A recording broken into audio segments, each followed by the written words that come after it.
Nosso dia a dia conversa franca.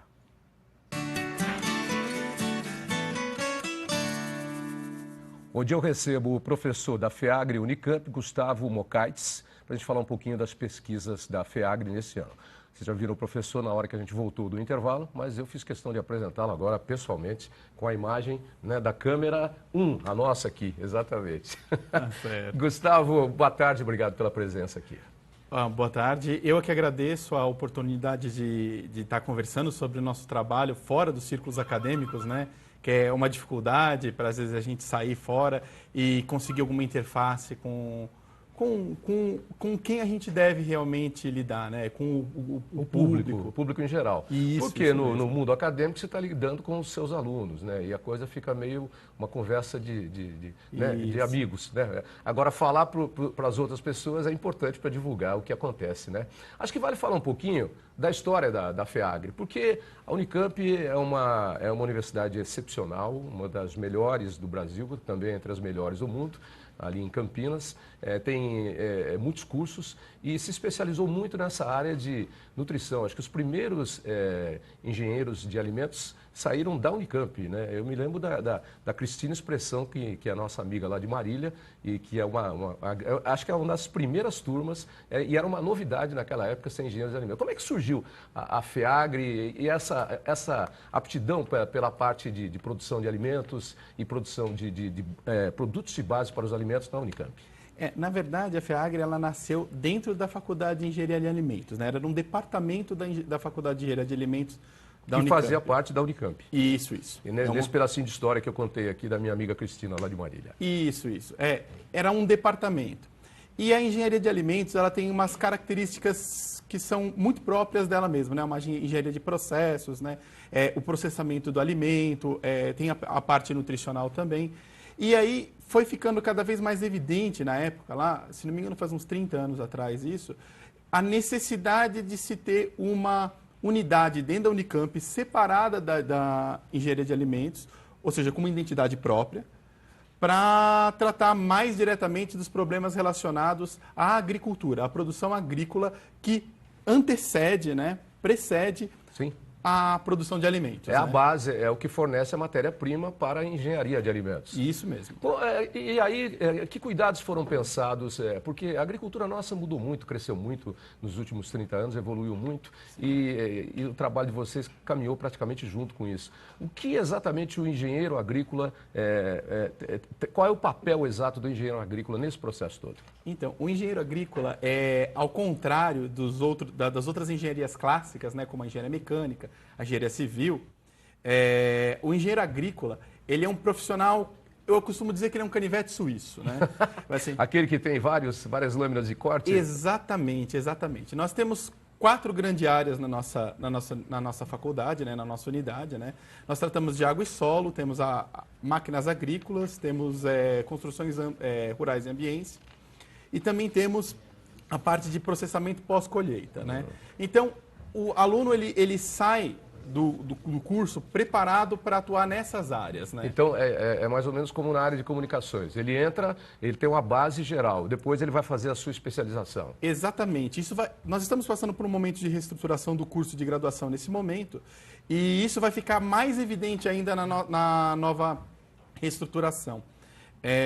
Mas é importante dizer que o engenheiro agrícola ele é um profissional que ele é multifacetado, né? Então, ele vai atender, ele está pronto a atender diversas gamas de problemas que o agronegócio ele apresenta, né?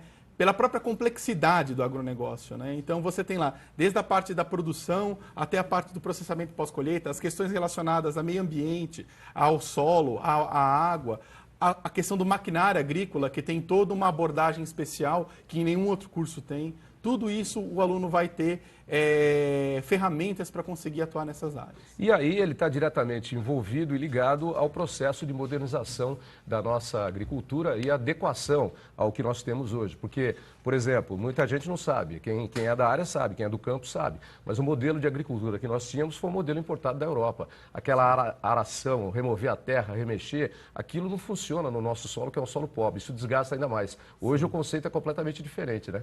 Sim, isso mesmo. E E a FEAGRE também está atuando numa reestruturação das linhas de pesquisa. Isso vai bem em encontro do que você acabou de dizer, que eu acho que é uma coisa bem importante. É adequar a agricultura às nossas necessidades, não somente de solo e de recursos hídricos, mas também às nossas necessidades ambientais, né? Nós somos um país muito grande, temos uma diversidade muito grande de solo, nós temos uma disponibilidade de recursos hídricos que eu considero invejável. E nenhuma dessas situações você encontra, por exemplo, de onde nós importamos esse modelo da Europa. Não tem como. Não tinha porquê, não tinha razão nenhuma. Sim, mas era o que tínhamos na É igual o Papai Noel que a gente comemora aqui. A gente tinha que ter um Papai Noel nosso, do piniquim brasileiro. Eu sempre acho isso. Né? Até as comidas que a gente come nessa época de festas de fim de ano são coisas herdadas da cultura europeia. Mas é a nossa base. De qualquer forma, você citou um ponto importante daquilo que nós temos aí e que favorece a produção agrícola. Mas se você não tem o engenheiro agrícola, de nada adianta a pesquisa criar mudas resistentes, a indústria criar produtos para combater pragas e doenças, se você não tiver um solo rico, né? Se esse solo for pobre, ele não conseguir dar continuidade a tudo isso. Sim, sim, com certeza. E o engenheiro agrícola ele vai atuar justamente aí, né? Ele vai ver como ele precisa atuar nesse solo, né? Porque às vezes o solo ele é rico para uma cultura, mas ele é pobre para outra, né? Sim. Assim, depende muito do que você vai atuar. E tem uma linha de pesquisa lá na nossa FEAGRE, né? Que é a agricultura de precisão, né? Que é a agricultura do momento. Né? Exatamente. Que é você justamente suplementar nos nutrientes que faltam no solo na região que você vai fazer o plantio e justamente os nutrientes que são necessários para aquela cultura específica que você pretende desenvolver lá. E hoje, com propriedades enormes, grandes extensões de uma monocultura, os solos são diferentes. Às vezes, numa mesma propriedade, você tem 4, 5, 6 tipos de solos que necessitam de nutrientes diferentes. Sim. E aí entra o engenheiro agrícola. Isso. O engenheiro agrícola pode ajudar nessa empreitada, né? Porque não é nada fácil, né? Imagina, propriedades grandes, né? E como é que você faz para abordar tudo isso? Uhum. Então, também temos aí a parte de sensoriamento remoto, né? Por satélite. Você vê as regiões onde você quer plantar as determinadas culturas na sua propriedade e você dá uma solução para cada pedacinho da propriedade para melhorar esse cultivo. Né? E como é que vocês têm várias áreas de pesquisa e vocês disponibilizam isso via internet para as pessoas? Sim, nosso site, na verdade, ele está passando também por um momento de reestruturação. Na verdade, a FEAGRE está se reestruturando, né? Sim. Grande parte dos docentes já estão se aposentando, né? E estão entrando novos docentes agora, né? E isso está modernizando, faz parte da modernização da própria FEAGRE, né? Uhum. E nós temos todo o website onde se pode achar algumas informações bem gerais a respeito disso. Como eu disse, são muitas linhas de pesquisa, nós somos em 36 docentes. Uhum. Agora, cada docente atua em uma área diferente, acaba atuando em uma área diferente, dada a complexidade do agronegócio, mas é possível obter informações. Esse material está disponível em que endereço de internet? É no feagre.unicamp.br. Ok. Deixa eu aproveitar você que eu tenho mais um minuto aqui para registrar um fato que eu acho lamentável que está acontecendo no Brasil. A Universidade Estácio do Rio de Janeiro demitiu 1.200 professores, a Metodista do ABC demitiu 50 e com muita tristeza eu li na internet no sábado que todas as escolas estão fazendo uma repaginação e programando demissão de professores.